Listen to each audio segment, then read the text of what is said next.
E aí pessoal do Mundo Feed, tudo bem? Pessoal, sejam bem-vindos ao nosso workshop do zero até entender todos os passos aí das pacientes que estão querendo engravidar. Então esse é o nosso workshop que a gente preparou com 3 aulas. Então esse workshop é para quem está querendo engravidar, para as pessoas que estão em algum momento aí que querem engravidar ou que vão passar por algum processo de pesquisa porque que o baby não está vindo, ou até mesmo aquelas que já começaram algum tipo de tratamento e que vão querer tirar alguma dúvida ao longo do processo. Combinado? Então essa live serve para, esse workshop serve para vocês que estão aí nesse processo em busca do baby.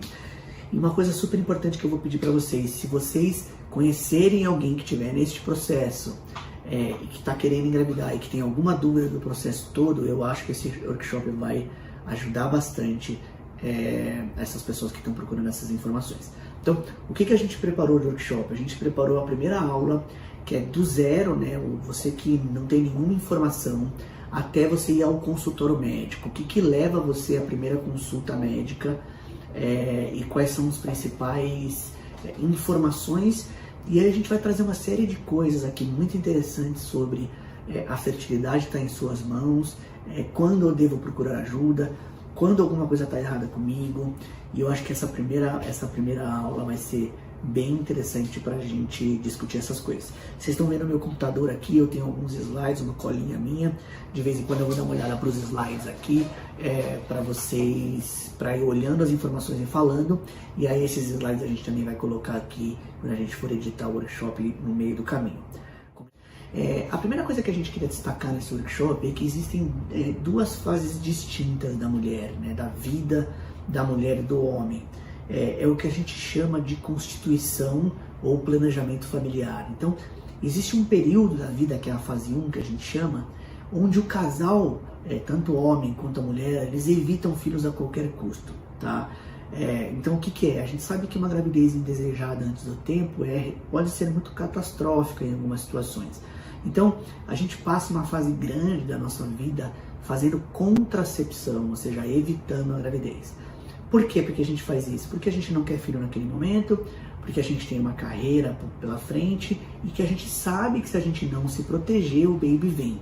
Então, essa é uma primeira informação na nossa cabeça interessante. Assim, a primeira informação é que no fundo da nossa cabeça, lá no fundo todo mundo acha que é fértil.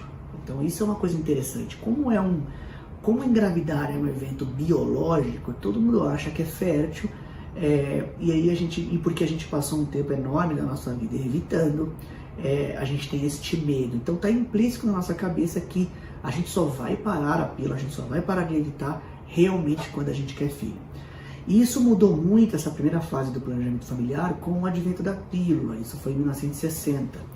Em 1960, as pílulas começaram a ser cada vez mais usuais e a mulher ela teve uma opção de não engravidar precocemente, né? Então existem remédios cada vez mais acessíveis, existiram depois de 1960, mostrando que, olha, e aí quando a gente fala de mulher, a gente fala de homem também, apesar de não existir um contraceptivo ainda 100% utilizável na população para homens, mas começou a surgir para mulheres uma opção barata, fácil, com o tempo, com poucos efeitos colaterais para evitar a gravidez. E aí a gente até fala que isso é a primeira revolução feminina, assim, a mulher ela começou a ter um espaço, e vocês conhecem a história melhor do que eu, cada vez mais espaço nas empresas, cada vez mais assumindo grandes postos aí nas diretorias das empresas, e aí com isso trouxe mais forte e mais duradoura esta primeira fase da mulher. Então, o que antigamente a gente tinha como evitar filhos até o casamento, por exemplo, então vinha lá da primeira menstruação da mulher, que a gente chama de menarca, até o casamento, ela evitava de alguma forma. Algumas tinham abstinência, né, só tinham relação depois do casamento, outras evitavam de alguma forma, e no casamento em diante as pacientes já queriam engravidar, e isso acontecia por pouco tempo. Então, o que a gente viu na sociedade foi que essa primeira fase de evitar filhos, ela se prolongou, né? As mulheres, elas têm uma fase inicial, que é evitar filhos um pouquinho mais precoce e mais prolongada, e o advento da pílula fez com que fosse possível, né, que você pode evitar a gravidez. Bom, a segunda fase da vida da mulher é: a partir deste momento eu quero ter filhos. Então é a fase que a gente chama de começar a pensar ter filhos e não fazer contracepção, tá bom? Não fazer nada para evitar. Quando a gente fala de métodos contraceptivos ou métodos que evitam a concepção, existem vários. Existem os naturais, existem o coito interrompido, existem as pílulas hormonais, todos os outros métodos hormonais injetáveis, os DIUs, os adesivos, os anéis vaginais, existem os métodos de barreira para o homem que funcionam super bem. Então, naquele momento em diante, você, além de você parar de tomar a pílula, evitar ou fazer qualquer método, o casal realmente decide em ter filhos. E o que a gente vê da sociedade moderna aqui, para a mulher, isso começou a acontecer cada vez mais tarde. Por quê? Porque a mulher tem que ter uma carreira bem definida. A mulher, ela tem que ter uma casa, ela tem que ter um relacionamento estável, ela tem que conseguir ali os objetivos delas, não só na profissão, mas como os financeiros e físicos. Ela precisa ter uma casa, tem que constituir família, ter uma casa, carreira, e aí só depois que ela vai começar a pensar em ter filhos. E aí a gente vai falar um pouco nessa primeira aula qual é a dificuldade, por que a mulher, deixando para engravidar mais tarde, isso traz uma série de problemas ali biológicos para a paciente, ou pode trazer uma série de problemas biológicos. Combinado? Então, vamos falar um pouco de idade.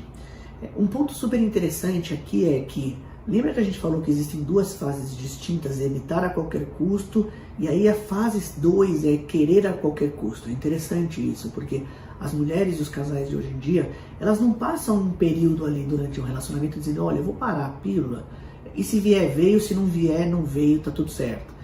Realmente, quando ela não quer ter filho, ela não quer, e quando ela quer de fato.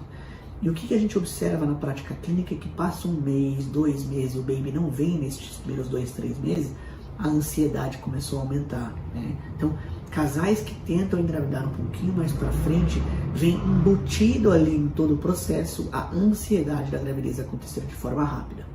Lembra que eu disse para vocês que todo mundo acha que é super fértil? Aí está o primeiro ponto, né? Assim, de fato, algumas pessoas podem não ser férteis, né? O baby pode não vir de forma muito rápida. E isso causa muita ansiedade, como a gente falou, causa muita frustração e causa uma coisa muito interessante, que é o medo, né? O medo de não conseguir engravidar motiva muitas pessoas a procurarem muito rápido os tratamentos, e eu acho que essa aula serve um pouco para isso, assim. A grande sacada da medicina e dos tratamentos médicos é não procurar quando não precisa, né? Ou seja, não acelerar um tratamento que não precisa e também não postergar um tratamento necessário. O timing em medicina é uma coisa super importante e é por isso que a gente está falando nessa primeira aula do workshop sobre esse timing, né? O timing de quando você para de tomar pílula e quando você começa a ter problema. E essa ansiedade, ela está 100% relacionada a objetivos e desfechos, que a gente chama em medicina. O que é isso? A mulher, por exemplo, ela se esforça na carreira para ter uma boa posição na empresa, ou ela se esforça na carreira para terminar o doutorado, ela se esforça. Então, tudo que depende de esforço físico, tanto da mulher quanto do homem, existe uma chance maior de você conseguir. No caso da reprodução humana, o processo biológico ele é bem mais importante do que simplesmente querer. Então, de fato, quando você para a pílula e começa ali a ter relações sexuais mais ou menos no intuito de engravidar, não depende só do casal, isso que frustra o casal também, tá? Existe uma frustração muito grande ali do casal que tem relação dia sim, dia não, mais ou menos no meio do mês, quando não está naquele período fértil não tem relação. Então esse é um segundo ponto, né? Apesar de trazer ansiedade, frustração e medo, o casal começa a se desgastar com o número de relações sexuais um pouquinho acima do que é considerado ali um ambiente normal de relações sexuais para o casal, com o intuito único de gerar gestação, né? Você acaba, ao longo do tempo, o casal começa a perder um pouco o prazer de ter relação sexual apesar do objetivo final que é ter o filho, isso vai ao longo do tempo causando mais ansiedade, mais medo, mais frustração no casal, e aí que a gente começa a ver os casais que procuram ajuda com uma ansiedade maior. Bom, tudo bem, Luiz, você está falando tudo isso, que realmente quando a gente quer, pode ser que a gente não consiga, a gente pode estar frente a uma infertilidade, mas quanto tempo esperar? Então, assim, quem já está acompanhando alguns canais aí de reprodução ou alguém falando sobre tratamentos para engravidar, existe esse número mágico de 1 ano, né? Por que existe esse número mágico? Porque se você pegar pacientes de 20, 21, 22, 23 anos de idade até 33, 34, existe uma taxa de concepção natural ao mês. E essa taxa ela é calculada para as pessoas que não têm problema para engravidar, tá? Então, assim, eu não tenho problema para engravidar nenhum, você não tem problema para engravidar nenhum. Quanta chance a gente tem de gravidez por mês? Isso depende basicamente da idade e gira muito próximo de 7 a 10, 11, 12% ao mês. O que eu quero dizer com isso? Por que a gente espera 1 ano para avisar o casal para ver se tem problema ou não? Que se você pegar a taxa cumulativa de gravidez, casais que não têm problema para engravidar e que tentam mês a mês engravidar, 90 e poucos por cento, 94, 95, 96% vão estar grávidos depois de 1 ano, tá? Então, se não existir problema nenhum, em 1 ano de tentativa, quase a totalidade dos casais que não enfrentam problema vão estar grávidos. Por isso que existe essa marca de 1 ano, beleza? Bom, aqui entra uma segunda variável que é a idade, né? A idade, ela progressivamente diminui a taxa de gravidez por mês de tentativa. E mais ou menos existe um marco, e realmente se você for olhar ali o ovário, a quantidade de óvulos que tem ali no ovário, esta marca é de fato 35 anos de idade. Então, a mulher tem uma fertilidade mais ou menos basal, ela anda de lado, ela anda na horizontal, ali um pouco a reserva ovariana. Quando passa de 35 anos de idade, ela cai muito rápido, por isso que esta idade é uma idade marco da reprodução humana, que é 35 anos de idade. 35 anos de idade, se você tentar engravidar depois disso, você deve esperar no máximo por 6 meses para começar a fazer os exames, tá bom? Bom, então 1 ano para as idades abaixo de 35 anos de idade, 6 meses para as idades acima de 35 anos de idade. Bom, lembra bem que esta idade que eu estou falando para vocês, ela não significa que você vai fazer algum tratamento. Significa que você vai fazer uma check-up da fertilidade, que você vai fazer os exames para pesquisar por que o baby não está vindo, tá bom? Esses exames são realmente super importantes e é o tema do nosso workshop segunda aula, tá bom? Segunda aula, a gente vai falar quando você chegar no consultório do médico pela primeira vez, o que o médico vai fazer e o que ele vai solicitar e como interpretar esses exames, tá bom? A segunda aula é do médico até o diagnóstico. Tudo bem, Luiz, eu entendi, assim, existe uma possibilidade do baby não vir, isso eu também já entendi quando eu paro a pílula. A maioria das pessoas não acham que vão ter este problema, mas quantas pessoas estão acometidas por isso? Aqui vem um dado interessante, de 15 a 20% da população dos casais vão ter algum problema para engravidar. Isso significa 20% de uma população muito grande. Então, de fato, a cada 10 casais que tentam ter filho, 2 não vão conseguir. E esses 2 precisam de ajuda de um especialista para engravidar, tá bom? 15 a 20% da população. Por que a gente está adorando fazer esse workshop? Por que a gente está adorando produzir conteúdo aí pro YouTube? Porque as pessoas, quando descobrem problema para engravidar, acham que acontece só com ela.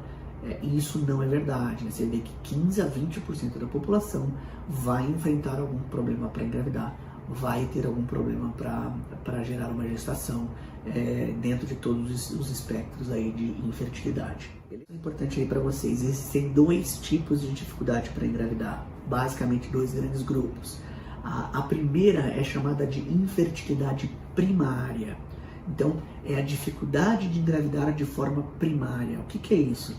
É quando um casal tenta engravidar e o baby não vem, nem o exame de gravidez vem, tá bom? Então, a paciente tenta engravidar, passa um ciclo menstrual todo, ela tem namoro ali na época certa, menstrua. E assim por diante, todos os meses. Então, o detalhe principal é A infertilidade primária é quando o casal nunca conseguiu gerar um beta-HCG positivo, ou seja, nunca conseguiu gerar uma gestação diagnosticada pelo laboratório, pelos exames de laboratório, tá bom? Essa é a infertilidade primária. Existe um outro tipo de infertilidade, de dificuldade para engravidar, chamada de dificuldade para engravidar ou infertilidade secundária. O que seria infertilidade secundária? São as pessoas que têm exame de gravidez positivo, mas ainda não tiveram nenhum filho em casa, nenhum filho vivo em casa, não conseguiram chegar até o ciclo gravídico puerperal de forma satisfatória. Esse é o que a gente chama de infertilidade secundária. Por que a gente divide em dois grandes grupos? Porque as causas, as dificuldades de engravidar, elas mudam do primeiro grupo para o segundo grupo. E vai ser isso que a gente vai começar a falar também na segunda aula, tá bom? Mas basicamente o que eu queria nesse workshop é que vocês conseguissem gravar ali alguns conceitos, né? Quando procurar ajuda, por que isso acontece só comigo e quais são as classificações principais, beleza? Bom, esse próximo slide, agora vou pedir para o André, que está comigo aqui no canal, colocar esse slide, que realmente esse slide mudou a reprodução humana, né? É o slide do Robert Edwards. Este pesquisador, eu vou contar rapidamente a história desse pesquisador. Ele ganhou o prêmio Nobel em 2010, né? O prêmio Nobel, ele é o prêmio máximo ali dentro da academia médica, né? Dentro de algumas academias, academia química, física, literatura, assim por diante. Mas dentro da medicina, né? O prêmio Nobel de Medicina, ele é o título mais alto dentro da curva acadêmica e de descoberta de cientistas. Ele ganhou em 2010. E ele ganhou em 2010 pelo primeiro bebê de proveta, pela primeira fertilização feita com sucesso no mundo, né? Então esse pesquisador inglês, ele foi realmente bem resiliente, ele ficou mais de 5 anos tentando ali fazer a fertilização. E na época quando ele fez, não existiam muitos meios de cultura, ultrassom, não existia como a gente faz hoje os tratamentos que vocês vão ver no último vídeo do workshop. Ele realmente não tinha muito equipamento ali, muita estratégia. E aí ele tentou mais de 100 vezes. O que ele fazia? Ele acabava acompanhando a ovulação da paciente ali com um ultrassom de uma qualidade baixa, acompanhava a ovulação. No momento que ele achava ali que a paciente ia quase para ovular, ele operava as pacientes, né, fazia uma laparotomia, que a gente chama, fazia um corte na barriga da paciente para tirar o óvulo de lá de dentro. E aí ele pegava esse óvulo, ia correndo para o laboratório, punha o óvulo lá perto do espermatozoide do marido e colocava numa incubadora. Também tudo isso que eu estou descrevendo são incubadoras bem iniciais. E aí no dia seguinte ele olhava no microscópio, se tivesse qualquer sinal de formação de fertilização ali, ele colocava de novo na paciente para ver se gerava algum tipo de gestação. Imagina que ele fez isso mais de 100 vezes, né, para ter um sucesso, ou seja, 1% de sucesso. Quando a gente vê a primeira FIV lá, que teve 1% de sucesso. E os sucessos que a gente tem hoje na FIV são realmente a medicina reprodutiva, essa ciência evoluiu demais. Ele teve uma paciente uma antes de dar certo, que foi a Louise Brown. A paciente quase faleceu porque teve uma gravidez fora do útero, e quase que ele parou com todo o processo de pesquisa, mas a resiliência acadêmica dele fez com que ele chegasse nesse primeiro sucesso da Louise Brown, que foi no verão de 1978. Então no verão de 1978 nasce a Louise Brown, que é o primeiro bebê de proveta. Eu lembro, mas pesquisando todos os jornais, Google, assim, existiam várias matérias do super bebê, né, o primeiro bebê nascido aí no laboratório e colocado na paciente de novo para gerar uma gestação. E isso também criou uma série de outras pessoas preocupadas com as repercussões disso, né, de gerar uma vida fora do laboratório. E hoje a gente sabe que é um procedimento que realmente o mundo inteiro usa, e a gente usa em larga escala, e hoje cada vez mais a ciência reprodutiva evolui.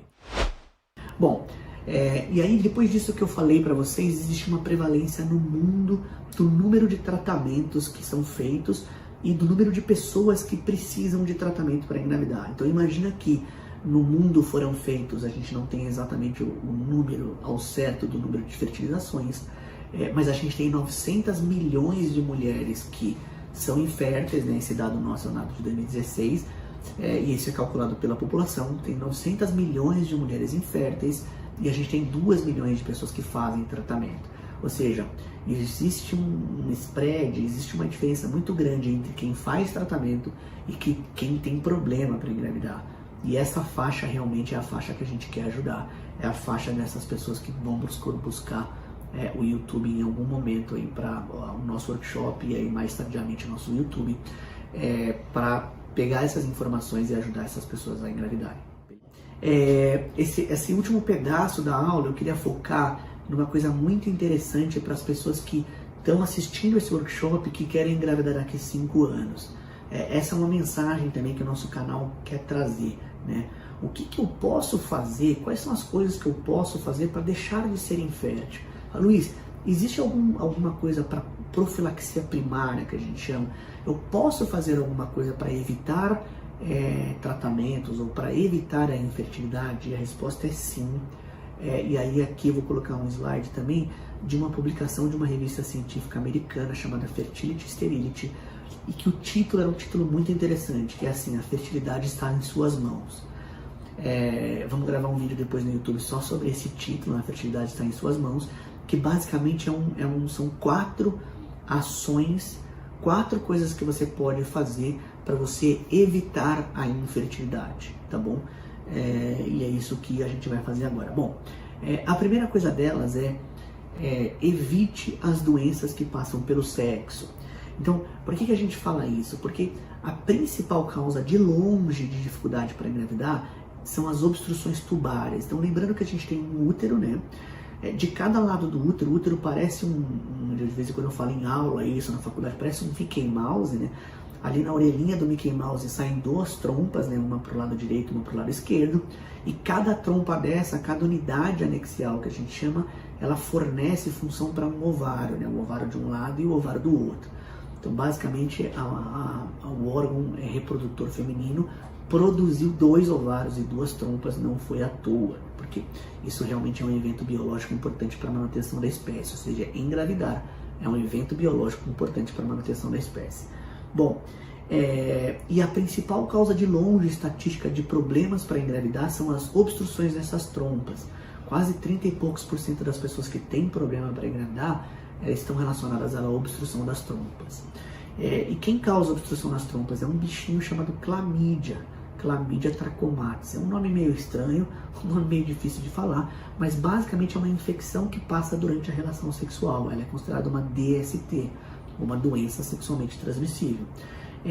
Então a primeira coisa que se levantou aí é o seu comportamento sexual, e você evitar doenças que passam pelo sexo vão fazer com que você seja mais fértil no futuro. Então a primeira orientação da revista é: evite ter doenças que passam pelo sexo. Parece uma orientação meio óbvia para todo mundo, mas mesmo depois de 40 anos de reprodução humana, a gente ainda vê que a principal causa para não engravidar são as obstruções tubárias, beleza? Então preservativo nas relações sexuais fazem com que você não pegue clamídia, e a clamídia não cause problema para engravidar, beleza? Ela não causa obstrução na trompa. Para vocês terem uma ideia, a clamídia ela tem pouco sintoma, ela não dá muito sintoma, ela é oligossintomática, que a gente chama, e uma infecção por clamídia você tem 40 a 50% de chance de obstruir a trompa, e 2 infecções é quase 70 a 80% de chance de comprometer a trompa, beleza? Então a gente tem essa história da DST que a gente falou, e a segunda variável aqui é a idade, então não deixe para engravidar mais tarde. Qual que é a ideia disso? Essa é uma das variáveis que você consegue mudar. Claro que socialmente não é uma coisa tão simples assim, né? Quer dizer, você orientar uma pessoa a engravidar antes do tempo desejado não é uma coisa simples, mas na cabeça das pessoas ali, mostrar que idade é uma variável que pode atrapalhar ela vai manter na cabeça que se ela puder ter filho agora, ela vai ter, se ela tem esse desejo reprodutivo, e não vai fazer muitas viagens antes, ou seja, ela não tardar. Não tem problema nenhum em engravidar neste momento e viajar logo depois aí com o filho, alguma coisa desse tipo. Principalmente se você tem uma reserva ovariana mais baixa. Então, a primeira coisa é: engravidar mais tarde é possível? É possível. O que você precisa fazer é dar um passo atrás e procurar alguém na reprodução humana para fazer aqueles exames de reserva ovariana. e ele vai te dizer ali quanto tempo você tem, quanto tempo você pode esperar, ou se a idade está te impactando de uma forma maior ou menor, tá bom? Então, lembra, essa frase é: a fertilidade está em suas mãos. A primeira é doenças que passam pelo sexo, e a segunda é: tente não engravidar mais tarde. Uma coisa interessante da história da idade é que o que é o sinal biológico de gravidez? É a primeira menstruação. Então, existe uma série de coordenações ali endocrinológicas, né, dos hormônios do corpo, que mostram que a paciente está pronta ou não para engravidar, né? Então, a paciente de 12, 13 anos que começa a menstruar, o que o corpo está dizendo para a natureza? Essa menstruação é um preparo do útero para a gestação. E aí a gente fala que socialmente existe uma evolução e a biologia não acompanhou a evolução social. É claro que nos dias de hoje, uma paciente de 12, 13 anos de idade, é uma criança, não está pronta de fato para enfrentar uma maternidade na sociedade atual, mas o sinal biológico que está por trás disso é que ali a parte fisiológica do corpo está pronta para a gestação. E aí a gente só tem que ajustar essa evolução social à evolução biológica. E aí a gente cria uma frase, a reprodução humana cria uma frase: antes dos 30 anos seria o ideal, dos 30 aos 35 seria ok, e acima dos 35 pode ser tarde demais. Não quer dizer que vai ser tarde demais, é que pode ser tarde demais, principalmente para a constituição familiar completa, né? Então, a gente sempre pensa: quantos filhos você quer ter? Eu quero ter 2 filhos. Então, uma paciente de 35 anos de idade que começou a procurar ajuda para engravidar, ou tem o desejo de ter filho, se ela demora um ano, ela vai ter 36. Até os tratamentos acontecerem, ela pode ter 36 ou 37. E aí, o que vai acontecer? Né? Se ela engravidar por algum tratamento, ela vai ter 9 meses de gestação, 6 meses de amamentação. E aí, normalmente, o segundo filho são 2 anos depois do primeiro, e ela vai ter 39, 40, 41 anos de idade. E isso pode ser tarde demais, tá bom? Então, para a constituição familiar completa, o ideal é que o início seja ali por volta dos 34, 35, 36 anos de idade. Beleza? Bom, lembra que a gente falou que são 4 itens que estão na sua mão. O terceiro é tabagismo. Por incrível que pareça, grande parte da infertilidade masculina está ligado ali ao uso de tabaco, uso de fumo. E aí, dentro do tabagismo aqui de consumo de coisas que podem ser prejudiciais à sua fertilidade, tabagismo está na primeira lista. Então, evite tabagismo, evite coisas que são claramente prejudiciais à parte reprodutiva, tá? E aí, falando muito do homem, né? A mulher sofre bastante com tabagismo também, e o sêmen, ele tem ali uma taxa de fragmentação do sêmen, de fragmentação do DNA espermático, a gente chama. E o tabagismo, ele impacta diretamente essa qualidade seminal, levando à infertilidade. E também existem vários indícios ali do mercúrio, de todos os outros marcadores do tabaco mudarem um pouco ao longo do tempo a qualidade do óvulo das mulheres, tá bom? É claro que uma mulher precisa de uma exposição muito maior para ver alguma alteração clínica, mas tabagismo é uma coisa que você pode evitar, que realmente vai ter um impacto ali na sua reprodução, na sua infertilidade. E o último aspecto é: evite ganhos de peso excessivos, ou seja, controle o seu peso. Então lembra, doenças que passam pelo sexo, evitar engravidar muito tarde, tabagismo e aí controle de peso. Essas coisas são modificáveis, que a gente chama. Existem outras doenças que causam dificuldade para engravidar, que a gente não existe profilaxia primária, não existe como evitar estes problemas, né? No caso do ganho de peso, o ganho de peso ele é uma síndrome, ele é uma série de sintomas, de sinais e doenças que estão relacionadas, que quase todas elas podem ali causar alguma dificuldade para engravidar. Então, a gente sempre falou os extremos de peso, né? O ganho de peso excessivo e o baixo peso excessivo. Esses são os 2 grupos que causam mais problemas para engravidar. Então, a obesidade, o que ela leva? Ela leva uma dificuldade de ovulação, né? Os hormônios que são produzidos pelo tecido adiposo, ali, como a estrona, causam uma dificuldade de ovulação.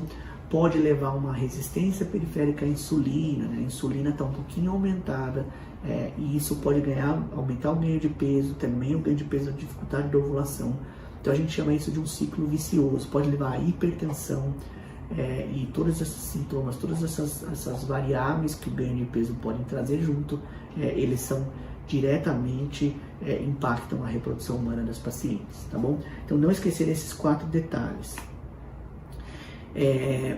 Voltando então na história da idade, assim, tem um gráfico que eu vou pedir para o André também de novo colocar aqui para vocês, que é a queda da taxa de gravidez após os 35 anos de idade. Vocês vão ver que com 30 já começa a cair, a grande perda dos 34, 35 aos 40, ele vai de 60% de chance de engravidar para praticamente 10% ao ano. Então você perde quase 60% da sua capacidade reprodutiva em 4 ou 5 anos. E o outro gráfico que está em vermelho, que vocês estão vendo aqui, é a taxa de abortamento ligada à idade. Então, existe um ponto ali entre 34 e 35 que o mesmo risco de não engravidar ali é o risco de perder a gestação, de abortamento, e o abortamento com 40 anos de idade pode ser quase 40% das pessoas. Então, você tem uma taxa de 10, 15% de concepção ao ano, e dessas que engravidam, 40% delas, elas perdem a gestação, não chegam até o final da gestação. Então, a idade realmente é uma variável importantíssima aí para fazer com que você procure ajuda de forma mais precoce, beleza? Então, essa frase que eu vou pôr aqui para vocês, antes dos 30 anos é o ideal, dos 30 aos 35 tá tudo bem, tá ok. Após os 35 ou após os 40 anos de idade, pode ser tarde demais, beleza? Bom, concluindo então aqui o nosso workshop, a primeira aula conheça essa evolução biológica sua, conheça essa história clínica sua, né, coisas que podem estar relacionadas à dificuldade de engravidar, que a gente vai falar na segunda aula, mas basicamente a primeira informação dessa primeira aula é do zero, ou seja, quero engravidar, até procurar ajuda, as principais variáveis são tempo. Então, relembrando, 1 ano se você está tentando engravidar e você tem menos de 35 anos de idade, e 6 meses se você tem mais de 35 anos de idade, você deve procurar ajuda um pouquinho mais rápido, ou fazer os exames um pouquinho mais rápido. Últimas coisas que a gente quer apontar é se alguma coisa clinicamente te mostrar que o baby pode não vir, você deve procurar ajuda antes. Então, quais são essas coisas clínicas? Por exemplo, irregularidade menstrual. Uma das coisas principais para a gravidez ali é ter um ciclo menstrual regular. Então, Luiz, eu preciso esperar 1 ano se eu tenho uma irregularidade menstrual muito grande? Não precisa. Se você tem algum sinal clínico de que o baby não pode vir, você deve procurar ajuda mais rápido. Você deve procurar ajuda para fazer os exames, principalmente. Por exemplo, o maridão claramente tem ali um volume do espermograma do ejaculado menor. Então, se você perceber alguma coisa ali durante a gravidez, durante as tentativas, você pode também procurar ajuda, você deve procurar ajuda mais cedo. Uma briga nossa da reprodução humana é capacitar todo mundo que não faz reprodução humana, que não é especialista, que são os ginecos gerais, a fazer essa pesquisa inicial, né? Os primeiros exames eles devem ser feitos ali pelo ginecologista geral, por quem acompanha essa paciente ao longo dos anos, até referenciar para alguém que seja especialista neste assunto. E na segunda aula a gente vai falar um pouco sobre esses principais exames que devem ser pedidos para você começar a pesquisar por que o baby não está vindo, beleza? Bom, pessoal, realmente eu espero que vocês gostarem aqui, que vocês gostem desse primeiro vídeo que a gente gravou no workshop, do zero à consulta médica. A segunda aula a gente vai começar na consulta médica, o que o médico vai te perguntar, por que ele está te perguntando tudo aquilo e basicamente quais são os principais exames que ele vai te pedir e como interpretar esses exames, tá bom? Já depois de colocar os comentários sobre a primeira aula para a gente ver se a gente está no caminho certo, se a linguagem está uma linguagem fácil de entender e se vocês estão gostando aí do assunto das aulas, beleza? Um abração para todo mundo. Eu espero, não esquece, se você chegou até o final da aula aqui, não esquece de participar da live. A live vai ser uma oportunidade única de você levantar a mão lá e falar: Luiz, você falou uma coisa na aula, não entendi muito bem o que é a história da reserva ovariana, aqui não entendi muito bem isso, não entendi muito bem aquilo. E aí a gente vai gastar ali, vai ficar juntos pelo menos 1 horinha respondendo essas perguntas todas que vocês tiverem relacionadas às aulas desse workshop. Beleza? Um abração para todo mundo.